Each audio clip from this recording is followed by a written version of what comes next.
Long before fast food drive-thrus and expensive coffee shops became part of everyday life, factory workers relied on simple homemade lunches packed carefully each morning before sunrise. During the early and mid-20th century, lunchboxes carried more than food. They carried survival, comfort, and enough energy to endure long hours of physically demanding labor.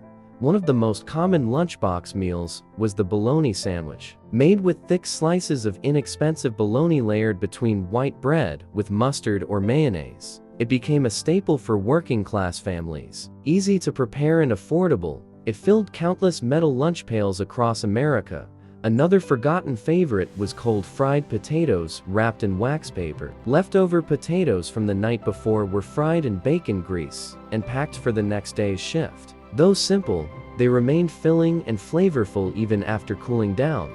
Bean sandwiches also appeared surprisingly often in poor men's lunchboxes. Mashed beans spread onto bread with onions or pickles provided cheap protein during times when meat was too expensive. Hard-boiled eggs were another factory lunch essential. Durable, nutritious, and inexpensive, they could survive long hours inside hot lunch pails without spoiling quickly.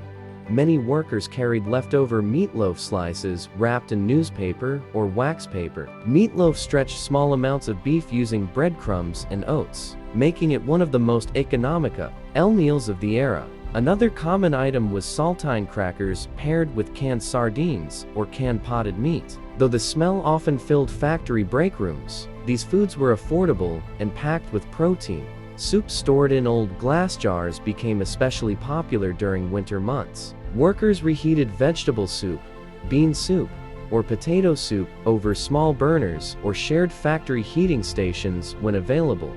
Peanut butter sandwiches became one of the most reliable lunchbox staples. Cheap, filling, and easy to prepare, they provided energy for exhausting factory shifts. For dessert, many workers carried homemade cookies or slices of simple cake baked the night before. Molasses cookies, oatmeal cookies, and bread pudding were especially common because they used affordable ingredients. Cheese and onion sandwiches also appeared frequently among poor laborers. Sharp cheese paired with raw onions created a strong but satisfying meal, capable of lasting through physically demanding workdays. Lunchboxes themselves became symbols of working-class life. Dent-covered metal lunch pails traveled daily into factories, mines, steel mills, and construction sites. Inside them were meals built around necessity rather than luxury. Coffee stored in thermoses became essential for many workers. Often strong and heavily sweetened, it provided warmth and energy during long shifts in noisy industrial environments.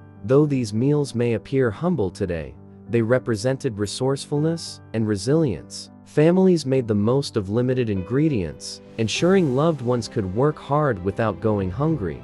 These forgotten poor men lunchbox meals remind us of an era when every sandwich, potato, or boiled egg carried the determination of working families trying to survive difficult economic times. For factory workers during the Great Depression and post-war industrial years, lunch breaks were short, practical, and deeply tied to survival. Most meals had to be inexpensive, portable, and capable of lasting hours without refrigeration. One popular lunch was lard sandwiches. Bread spread with lard and sprinkled with salt or sugar became common among the poorest workers because butter was often too expensive. Another frequent meal was fried bologna slices packed beside cold biscuits. Bologna remained one of the cheapest meats available and could easily feed large families. Cornbread wrapped in cloth towels also appeared in countless lunch pails, sometimes eaten plain and other times paired with beans or syrup. Cornbread provided cheap calories for exhausting labor.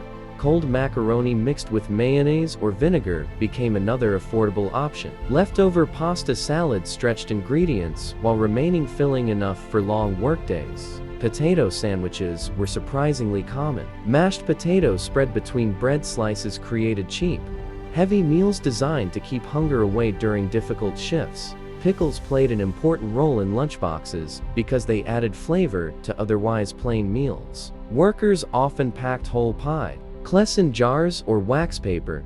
Cabbage rolls filled with rice or scraps of meat appeared frequently among immigrant factory families. These meals reflected Eastern European and working-class traditions. Apple slices or seasonal fruit sometimes accompanied lunches when families could afford them. Even simple fruit became a small luxury during hard times. Leftover pancakes rolled with syrup or jam were another practical meal. Families wasted nothing, turning breakfast leftovers into factory lunches. Molasses bread remained popular because molasses was cheaper than refined sugar. Dark homemade bread slices filled many working-class lunchboxes throughout the early 20th century. Factory break rooms smelled of coffee, onions, fried meat, and thermoses filled with soup. Workers sat together on benches sharing stories while quickly eating before returning to loud machinery.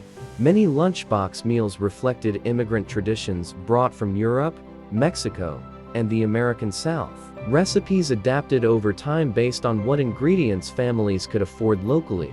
Though simple, these lunches fueled millions of laborers who built factories, railroads, bridges, and industrial America itself. Today, these forgotten meals offer a glimpse into the resilience and sacrifice of working-class families who survived through hard work, careful budgeting, and homemade food packed before dawn each morning. Inside crowded factories during the early 1900s and beyond, lunch breaks offered workers one brief moment of rest during exhausting shifts. The meals they carried reflected practicality, affordability, and the harsh realities of working-class life.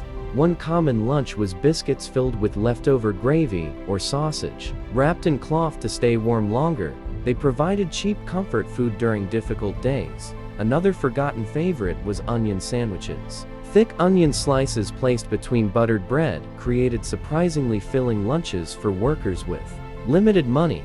Cold-baked beans packed in jars also appeared regularly in factory lunch pails. Beans provided inexpensive protein while stretching family food budgets.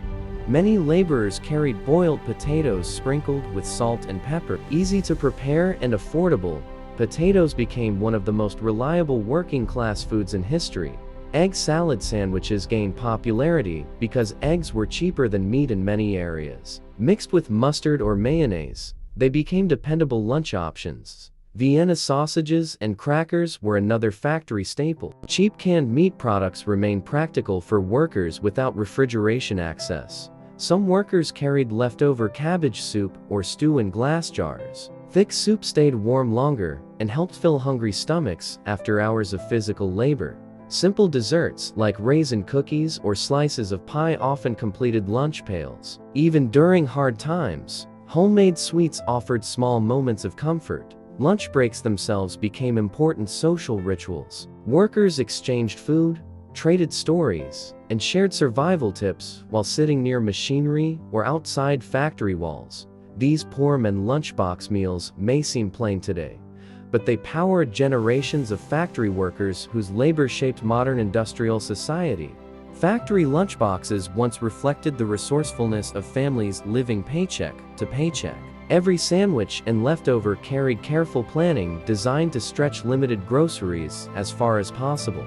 One especially common meal was potted meat sandwiches. Cheap canned spreads flavored with spices became reliable protein sources for poor workers. Cold biscuits with molasses or jam appeared frequently because they were easy to pack and inexpensive to prepare.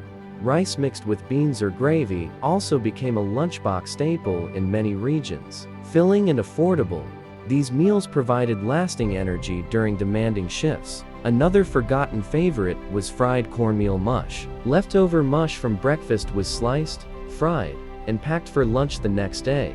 Homemade pies filled with apples or dried fruit often doubled as both dessert and extra calories for laborers working long hours. Workers valued hearty meals that could survive rough conditions inside crowded factories, mines, and mills without spoiling quickly. Though modern lunches look very different today, these forgotten meals remain symbols of working-class endurance and survival.